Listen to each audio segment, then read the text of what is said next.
All right, guys. So today podcast is 129 from the V Alpha Music Podcast. Welcome once again to my beautiful podcast, the P Alpha Music Podcast. Make sure that you subscribe to the channel. You listen to the podcast in Anchor.fm. You know what to do. Just make sure that you share with your friends. It's cold in Milwaukee, Wisconsin. It's midnight. Came from work. Did some research just to make sure that we just talk about things that are very, very, very helpful.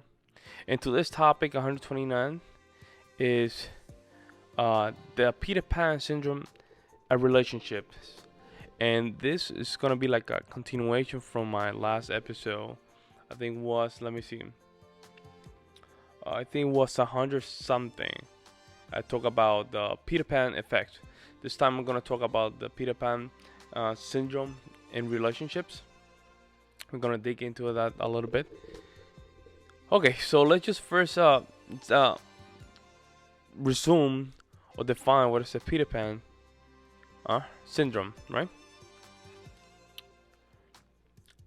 So basically, the Peter Pan syndrome uh, is someone that is basically doesn't want to grow up. People with the body of an adult, but they have the mind of a child, basically.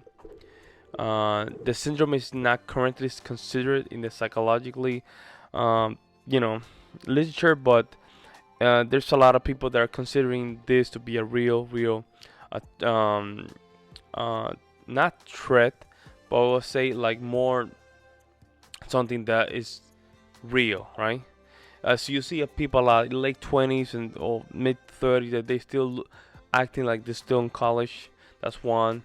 Guys that are over 30 years old and they're still playing video games. They're not having a lot of social interactions. People that live in the cities and they're still hanging out in the bars and not having family responsibilities. All that stuff, right? I think the best way to describe the Peter Pan syndrome is basically someone that uh, is still living with the parents and still living with roommates. That's a big one. If you're still like over 30 years old, or over 25, still living with roommates, you haven't grown up yet. So you still have some of that Peter Pan syndrome, right? So let's talk about Peter Pan. So the story about Peter Pan is someone it's just basically a kid that doesn't want to grow up. He just want to just live in Neverland and just want to be kid. And you notice a lot how he looks. It looks like an adult, right? But it's still like he still think like a kid. He cannot have relationship with a female because he's still thinking that responsibilities are not something that he's just willing to take.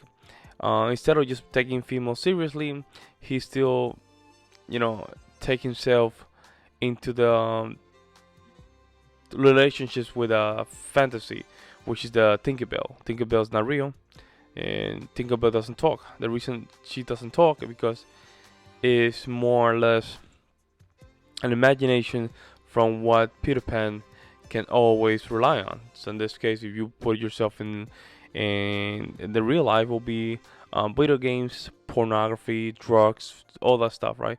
Um, Hooking up all the time, stuff like that. That's basically Tinkerbell is. Captain Hook is basically the responsibilities and the bad side of adulthood that he sees, right? The worst cases of adulthood. Now, today we're gonna talk about what happens with this when you have the syndrome and how relationships are.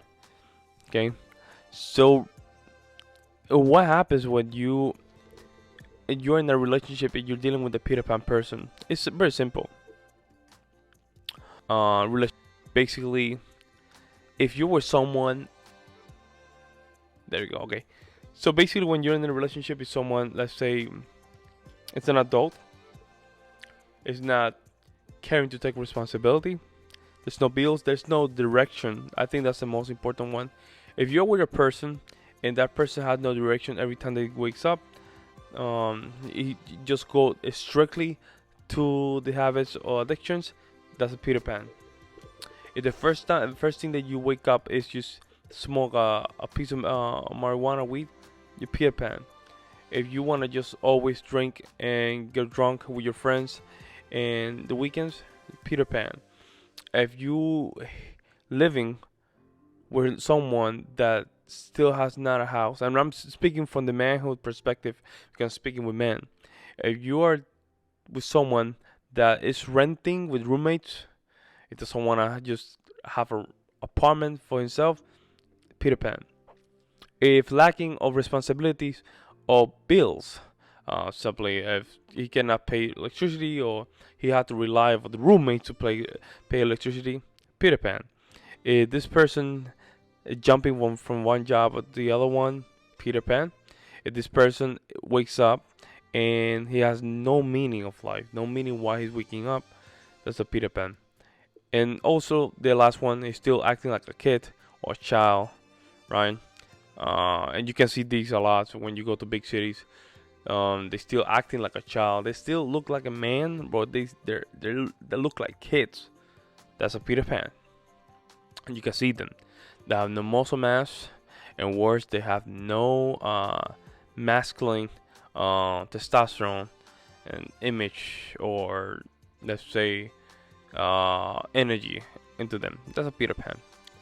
Now, how's this affect relationship? It's simple. Affect relationship in the fact that people cannot rely on you. You have no independence, or it's all about dependency. You still hold grudges from your mom. Your mom is still leading you from your life. You're still carrying all that mommy stuff through your adulthood. You haven't just let life, give you the opportunity to you be independent. So you're still dependent from all that mommy stuff.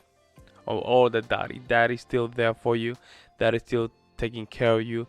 Daddy's still moving your stuff. Daddy's still paying for your apartment.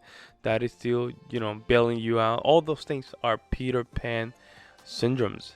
This is a new thing, folks. This is not something that was a thing. It was a concept that was derived from a cartoon, but since millennials have come with this thing, a lot of these behaviors, the closest thing we can identify was Peter Pan, and I think Jordan Peterson did a great job really identifying this, and a lot of people have taking that into consideration and really dug a little bit deeper into the topic. If you listen to this and you're getting cringy, that means that there's some truth to it. Don't be afraid of that. I went through the same thing. I was a kid. A couple years ago, I was a kid, right? I was still living in New York City. I was still relying on people. I was still relying on just playing, the the youngster games. I'm still relying on things of the past. Still relying on getting the approval of my mom. All that stuff that, really mess up with people's mind. Unconsciously, right? This is not conscious. This is not something that you see, right? These are not things that you really see. These are things, if you work on yourself a little bit deeper, you can find them. And when you find them, make sure that don't take it personal. It's just a development that you never understood why it needed. Now, the reason it's needed is because when you become a man or you detach yourself, become a woman, right? You start becoming independent for yourself. Now you start owning your responsibilities. What really transformed you into an adulthood. In this case, in my case, into a man. In the end, what really separates you from kids is just responsibility. And responsibility doesn't only go one way with bills. It goes with responsibility with you, responsibility of integrity, and responsibility of guidance. Integrity means that now you're not lying, you're not acting like, what kids lying, right? Kids lying a lot. You just let that thing go. You're not a liar anymore. You start taking responsibilities for your liars, right? You're not using porn, right? Now, that was when you were a kid, right? Now you have families. Now people rely on you. Now you have to show them well. So that's you holding yourself accountable. You separate yourself from that, right? Tinkerbell's not there anymore. You're with a real woman, okay? Real woman needs a real man. Okay, a man that can just hold his temptations, right, to itself, right. It doesn't allow not intentions, but impulses to take control of his decisions. Demons are not something that drive him. Mostly, his, let's say, his goal to life or proper purpose of life is what make him be the man that he is. And you know what's crazy with that saying for men's, right? That is more attractive than any pickup, a POA, a porn, or anything that you can read around. If you're a man that just can go and just get yourself together, get your goals in, get your purpose in, that'll be the most attractive thing ever. Why is that? Because our weakness as men is the flesh. Our weakness as men is the flesh. And that's a battle that we can always and we have always had to win. Okay? Why is that? Because if you win against your temptations, that means, right, when time comes down, you're ready. Your emotions are ready. You already control your emotions. And this is the thing. It's important for you to move from childhood to adulthood. That way, when, things happen in life, you're emotionally stable, which is more important. It's important to understand that why it's important to move from one stage of your life to the other one. And the importance is to become someone matured, right? From emotionally instability. When you're in emotional instability, right? You're crying, you're depressed, you're having breakdowns. All these things that you wonder why are they happening. And they're happening because there's just haven't gone to that next stage, which is, your purpose in life. When you become that type of person, right, or that person, now things start to make sense. And this start, all these conversations happen, 2015, 2016 started to happening.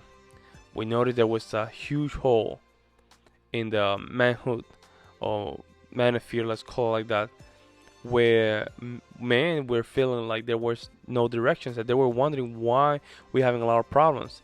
And the problem was that we were all acting like kids. If we were learning about how to deal with women, but we never were learning how to deal as men, how to become a man, right? And we were all, the majority, and I'm not saying all, a lot of them, excluding myself, still in the Peter Pan syndrome. Okay. So now stepping up from that, now we can have better relationships. Now we can be confronted. We can be clear what we want, and we can say the message is clear. I'm just talking or speaking from myself. I'm not speaking for no one else. Having these things just right handled or cleared, it makes sure that when I'm talking with people, they understand what I want. They understand what do I meant or what am I meaning. Because there's nothing for me to hide, right? They only hide my own lies, right? And I don't have none. Every time now that you have bad habits of yourself or you lying to yourself, you can feel those things, right? And you really feel guilty about it for the fact that those things are wrong. Those things are for kids, not for adults. In this case, not for men. That's how you recover yourself and have good relationships with people. And this is a continuation from the last episode that I did. I think it was 104, the Peter Pan effect. So this is what the Peter Pan syndrome does, right? With relationships, it really destroy a lot of things that you have, because a lot of the behaviors, which is lying, deceptive, insecure, all these behavioral porn, they're not good for your soul. So when you're talking with people, they can receive the energy, and that's why they don't want to be with you, or they don't want to relate with you. So make sure that you now take consideration all those aspects of the Peter Pan syndrome. This was episode 129 for the P Alpha Music Podcast. Make sure that you like, subscribe, and you're listening to the podcast on YouTube and Rumble.